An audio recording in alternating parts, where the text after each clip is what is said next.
छठ बरतिया से केकरा लागी। जे करेलू छठ बरतिया से केकरा लागी। जे करेलू छठ बरतिया से केकरा लागी। हमरो जे बेटावा कहाने ऐसन बेटावा से उनके लागी। हमरो जे बेटावा कहाने ऐसन बेटावा से उनके लागी। एक रली छठ बरतिया से उनके लागी। जे करेली छठ बरतिया से उनके लागी। जे करेली छठ बरतिया से उनके लागी।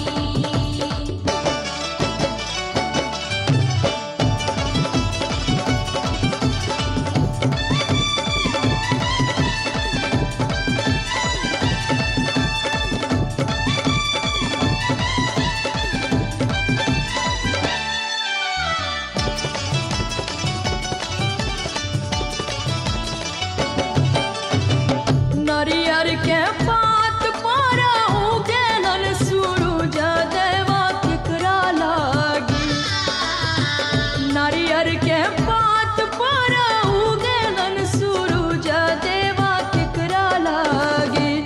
एक रलो छठ बरतिया से केकरा लागी। जे करेलू छठ बरतिया से केकरा लागी। जे करेलू छठ बरतिया से केकरा लागी। हमरो जे स्वामी कहाने ऐसन स्वामी से उनके लागी।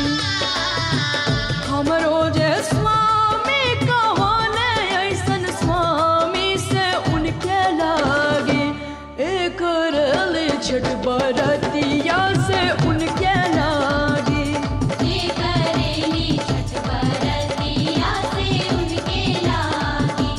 जे करेली छठ बरतिया से उनके लागी।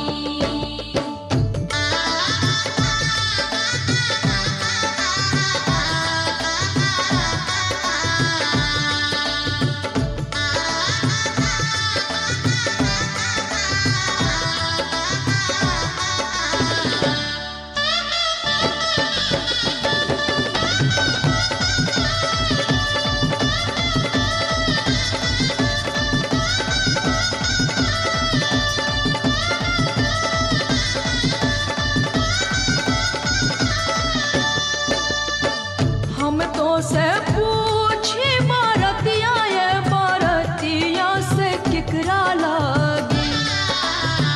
हम तो से पूछी बरतिया ये बरतिया से केकरा लागी। एक रलू छठ बरतिया से केकरा लागी।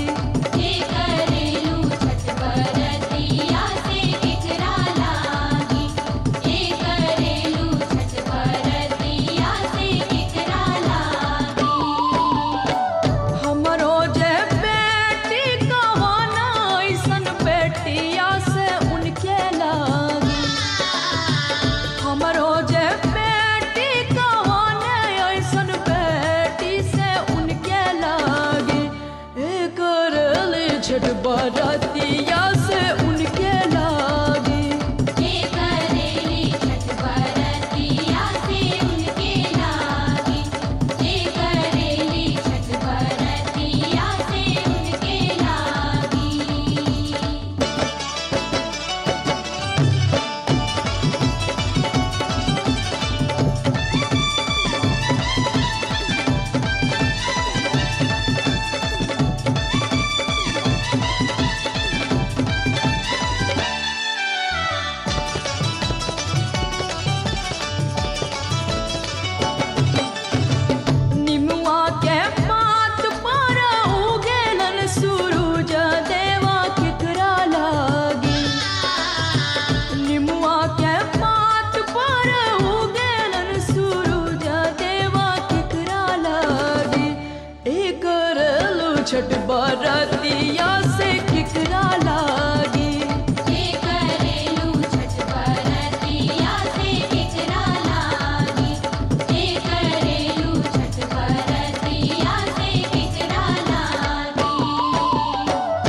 हमरो जे भैया कवाने ऐसन भैया से उनके लागी हमरो जे भैया कवाने ऐसन भैया से उनके लागी एक रली छठ बरतिया से उनके लागी करेली छठ बरतिया से उनके लागी करेली छठ बरतिया से उनके लागी केरवा के पात पर उगेलन सूरज देवा झोंके झुके केरवा के पात पर उगेलन सूरज देवा झोंके झुके एक रेलू छठ बरतिया से